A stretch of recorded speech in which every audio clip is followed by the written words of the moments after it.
기념일이 있는데요. 제2차 세계대전의 연합국 전승 기념일 중에서도 미국, 영국, 프랑스의 전승 기념일은 1945년 5월 8일입니다. 반면에 소련의 전승 기념일은 다음 날인 5월 9일입니다. 왜 그럴까요? 그 이유가 있습니다. 자, 2차 세계대전에서 추축국인 독일, 이탈리아, 일본은 패전을 하고 연합국이었던 미국, 영국, 프랑스, 소련, 중국 등은 승리를 했는데요. 그런데 2차 세계대전의 전승 기념일이 소련하고 나머지 미국, 영국, 프랑스의 전승 기념일이 다릅니다. 그 이유가 뭘까요?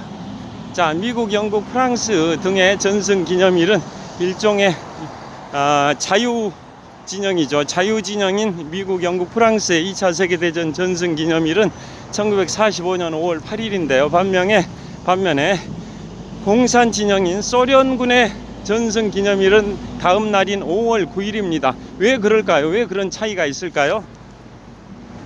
자, 그 이유는 2차 세계대전 종반에 1945년 4월 12일 날 미국의 제32대 대통령 프랭클린 루즈벨트 대통령이 뇌출혈로 사망을 하고 부통령이었던 해리 트루만이 대통령직을 승계를 합니다. 그런데 프랭클린 루즈벨트 대통령이 사망하고 18일 후인 1945년 4월 30일에 독일의 2차 세계대전의 전범 아돌프 히틀러가 권총 자살을 합니다.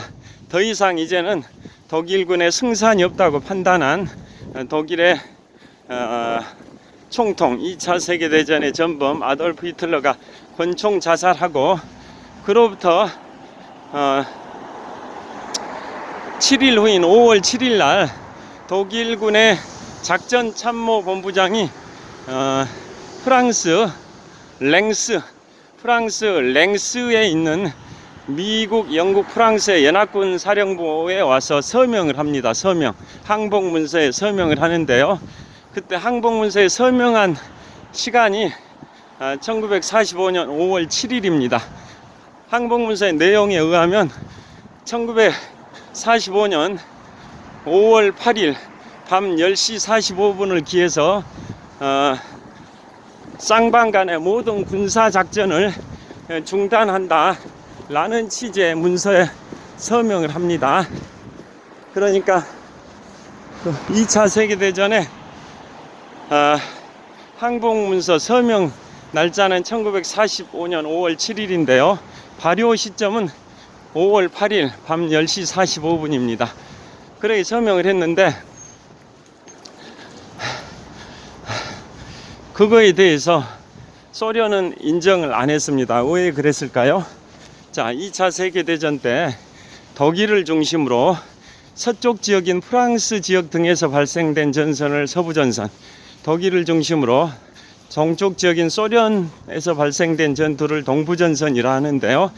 자, 2차 세계대전에서 미국, 영국, 프랑스 등의 연합군이 서부전선에서 막아낸 독일군의 병력은 약 50만 명 정도였는데 반면에 동부전선에서 소련군이 막아낸 독일군의 병력은 그의 9배에 해당되는 약 450만 명 정도의 독일군 병력을 막아냈습니다. 그러니까 그 독일군들이 동부전선에 투입된 병력이 약 450만 명, 서부전선에 투입된 병력이 9분의 1 정도인 50만 명 정도밖에 투입이 안 됐습니다. 그러니까 2차 세계대전의 승리의 주역은 미국, 영국, 프랑스라기보다는 우리 소련이다. 그래서 독일이 5월 8일에 미국, 영국, 프랑스에 항복하는 것은 별 의미가 없다. 소련에 항복하는 게 진짜 독일이 항복을 하는 거다라고 주장을 했습니다. 그래서 당초에는 5월 8일을 기해서 그러게 독일이 미국, 영국, 프랑스에 대해서 항복을 했는데요. 바로 소련의 그런 대응에 따라서 독일군의 총사령관이 독일의 수도 베를린 외곽에 있는 독일 공과대에 설치되어 있는 소련군 사령부에 가서 항복을 했습니다. 그 항복한 시각이 1945년 5월 아, 5월 9일, 5월 8일입니다. 5월 8일 밤 10시 30분이었는데요. 그게 소련의 수도 모스크바 기준으로는 5월 9일 00시 30분이었습니다. 00시 30분. 그러니까 2차 세계대전에서 서부전선에서 미국, 영국, 프랑스에 대한 독일의 항복의 발효 시점이 1945년 5월 8일에 건너보도록 하겠습니다. 자, 2차 세계대전 서부전선에서 독일이 미국, 영국, 프랑스에 대해서 항복을 할 때 그 항복 문서의 발효 시점은 5월 8일 밤 10시 45분이었는데요. 그 발효 시점을 불과 15분 앞둔 5월 8일 밤 10시 30분에 독일이 소련군 사령부에서 항복 문서에 서명을 했는데요. 그 시각이 바로 소련의 수도 모스크바를 기준으로는 2시간이 더 빠른 1945년 5월 9일 00시 30분이었습니다. 00시 30분. 그러니까 독일 베를린의 시각으로는 1945년 5월 8일 밤 10시 30분에 항복을 했는데요. 소련의 모스크바 시각을 기준으로는 2시간이 더 앞서 나가는 1945년 5월 9일 00시 30분에 항복 문서에 서명을 한 겁니다. 그래서 2차 세계대전의 소련의 전승 기념일은 5월 9일이 됩니다. 5월 9일. 자, 우리의 국회격에 해당되는 소련의 그 당시에 인민대표회의에서 소련의 이오시프 스탈린이 소련이 독일을 상대로 승리했다라고 선언을 했습니다. 그래서 2차 세계대전 소련의 전승 기념일은 5월 9일이고요. 그에 반해서 미국, 영국, 프랑스의 전승 기념일은 5월 8일이 된 겁니다. 자, 그러니까 그 정도로 독일군은 서부전선보다는 동부전선에 10배 가까이 많은 병력을 투입을 한 거죠. 독일군이 소련을 상대로 전투를 벌였던 동부전선에 투입된 독일군 병력은 약 450만 명. 반면에 독일군이 미국, 영국, 프랑스를 상대로 서부전선에 투입한 독일군 병력은 그것의 한 9분의 1밖에 안 되는 약 50만 명을 투입을 했습니다. 그러다 보니까 소련 입장에서는 2차 세계대전의 승리의 주역은 미국, 영국, 프랑스라기보다는 소련이다 라고 주장을 한 거고요.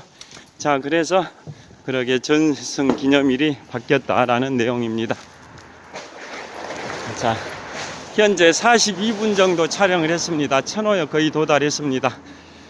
자, 그래서 제가 오늘 아침에는 출근길에 스탈린그라드 전투에 관하여 말씀을 드렸는데요. 제가 지금까지 인문학 서적 5권을 출판했습니다.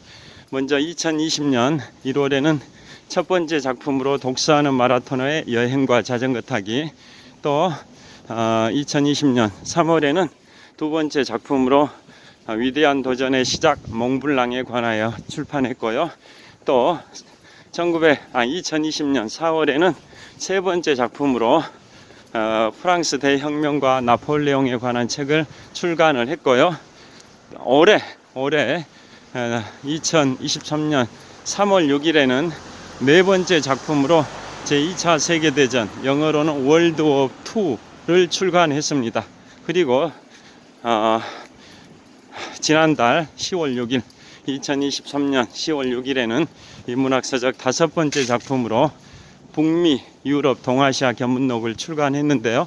그 중에 올해 3월 6일에 출간한 인문학서적 네 번째 작품, 제2차 세계대전에 소개된 그러한 20개 정도의 전투들을 앞으로 좀 말씀드리려고 하는데요. 어제는 그 첫 번째 소개된 내용으로 인류 역사상 최대 규모의 상륙작전, 인류 전쟁사의 기념비적인 군사작전인 노르망디 상륙작전에 관하여 어제 걸어서 퇴근길에 말씀드렸고요. 오늘은 걸어서 출근길에 인류 전쟁사에서 최대 규모의 사상자인 200만 명의 사상자가 발생된 스탈린그라드 전투에 관하여 말씀을 드렸습니다. 자, 지금은 스탈린그라드 명칭이 볼고그라드입니다. 자, 그래서 자, 2차 세계대전은 유럽 전선과 태평양 전선으로 구분이 되는데요. 태평양 전선에서는 미국과 중국 등이 일본을 상대로 전쟁을 진행을 했었고, 초기에는 일본이 우세했지만 1942년 6월에 미드웨이 해전에서 미국이 일본을 꺾어버림으로써 2차 세계대전 태평양 전선의 판도가 연합국으로 주도권이 넘어왔듯이 2차 세계대전 유럽 전선에서 스탈린그라드 전투에서 소련이 독일을 꺾음으로써 이제 전쟁의 주도권이 독일에서 소련으로 넘어왔었습니다. 자, 그래서 오늘은 인류 전쟁사에서 최대 규모의 사상자가 인류 전쟁사에서 최대 규모의 상륙 작전, 그리고 인류 역사상 기념비적인 군사작전인 1942년 7월 17일부터 1943년 2월 2일까지 6개월 반 동안 전개된 스탈린그라드 전투에 관하여 말씀드렸습니다. 자, 거의 다 천호역 도달을 했습니다.